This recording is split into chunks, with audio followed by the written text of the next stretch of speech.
صرف ایک کھانا نہیں ہے، یہ ایک ایسا طاقتور عمل ہے جو رمضان میں ہماری توانائی، ہمارے فوکس اور ہمارے نظم و ضبط کو پوری طرح سے بدل کر رکھ سکتا ہے۔ چلیں دیکھتے ہیں کہ یہ کیسے کام کرتا ہے۔ کبھی غور کیا ہے کہ کچھ لوگ رمضان میں پہلے سے زیادہ چست اور توانا محسوس کرتے ہیں، جبکہ ہم میں سے بہت سے لوگ بس تھکاوٹ اور سستی کا شکار رہتے ہیں؟ آخر اس کے پیچھے راز کیا ہے؟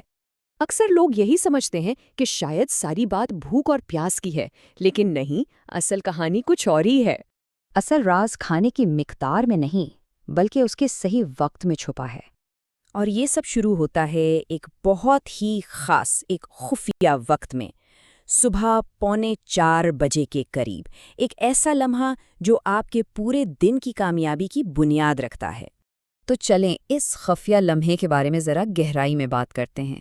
یہ فجر سے پہلے اٹھنا صرف کھانے کے لیے نہیں ہے، بلکہ یہ ایک ایسا موقع ہے جو ہمارے نظم و ضبط کو ایک نئی شکل دے سکتا ہے، چاہے ہم سحری میں صرف ایک کھجوری کیوں نہ کھائیں۔ اچھا، اکثر رمضان میں یہ شکایت سننے کو ملتی ہے نا کہ تھکاوٹ بہت ہے، کسی کام میں دل نہیں لگتا، دماغ جیسے دھندلا سا گیا ہو۔ تو یہ صرف آپ کے ساتھ نہیں ہو رہا، لیکن اس کی اصل وجہ روزہ نہیں ہے۔ دیکھیں، مسئلہ ہے ہماری بے ترتیب روٹین کا۔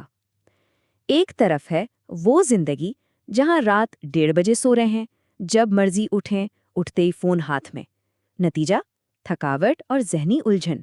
اور دوسری طرف ایک منظم زندگی جہاں نیند کا وقت طے ہے، اٹھنے کا مقصد ہے، اور نتیجہ ہے توانائی اور ذہنی سکون۔ تو سوال یہ ہے کہ اس بے ترتیبی کا حل کیا ہے؟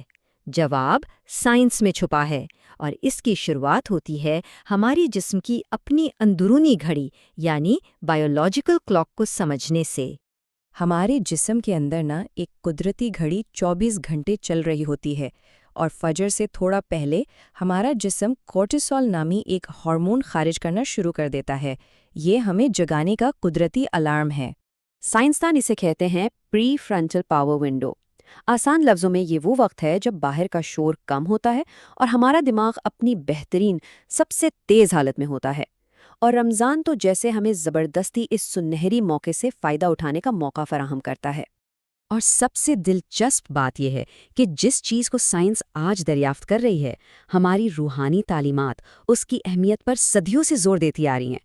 آئیے دیکھتے ہیں کہ صبح کے ان اوقات کی روحانی اہمیت کیا ہے۔ بسم اللہ الرحمن الرحیم۔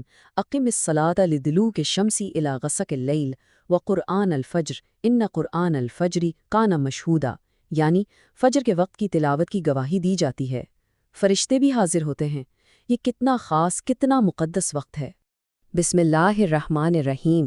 کانوا قلیلا من اللیل ما یہجعون وبالاسحار هم یستغفرون۔ اس سے پتہ چلتا ہے کہ اللہ کے نیک بندے اس وقت کی قدر اس کی سہولت کی وجہ سے نہیں، بلکہ اس میں چھپی ہوئی طاقت اور سکون کی وجہ سے کرتے تھے۔ اور یہ برکت صرف پیسے میں نہیں ہے، برکت کا مطلب ہے وقت میں وسعت، کام میں آسانی اور ذہن میں صفائی۔ یہ وہ انعام ہے جو صبح جلدی اٹھنے والوں کو ملتا ہے۔ تو سب سے اہم نکتہ کیا ہوا؟ برکت سحری کھانے میں نہیں، بلکہ سحری کے لیے اٹھنے کے عمل میں ہے۔ یہاں تک کہ پانی کا ایک گھونٹ بھی اس برکت کو حاصل کرنے کے لیے کافی ہے۔ ٹھیک ہے، تو اب ہم اس ساری تھیوری کو عملی زندگی میں کیسے لائیں؟ چلیں ایک سیدھے سادے 5 نکاتی منصوبے کو دیکھتے ہیں جو ہمیں فجر سے پہلے کے اس طاقتور وقت سے بھرپور فائدہ اٹھانے میں مدد دے گا۔ تو یہ ہے وہ پورا سسٹم۔ پہلا قدم، اپنی نیند کو ٹھیک کریں۔ دوسرا، سحری کو بالکل سادہ رکھیں۔ تیسرا، اور یہ بہت اہم ہے، سحری کے بعد فون کو سائٹ پہ رکھ دیں۔ چوتھا، ہر روز خود سے ایک گہرا سوال پوچھیں۔ اور پانچواں، دوپہر میں لمبی نیند کے بجائے ایک مختصر قیلولہ کریں۔ اور وہ سوال یہ ہے، وہ کون شخص ہوتا ہے جو اپنی مرضی سے، خوشی سے سورج نکلنے سے پہلے جاگتا ہے؟ اس پر ذرا سوچئے گا، کیونکہ یہ سوال آپ کی شناخت کو بدل سکتا ہے۔ اب ہم اس ساری گفتگو کے نچوڑ پر آتے ہیں، اس کی حتمی سب سے گہری بات پر کہ آخر یہ سب کچھ ہے کیا؟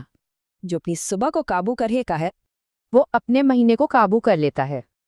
اور جو اپنے مہینے کو قابو کر لیتا ہے، وہ اپنی پوری زندگی کو قابو کر لیتا ہے۔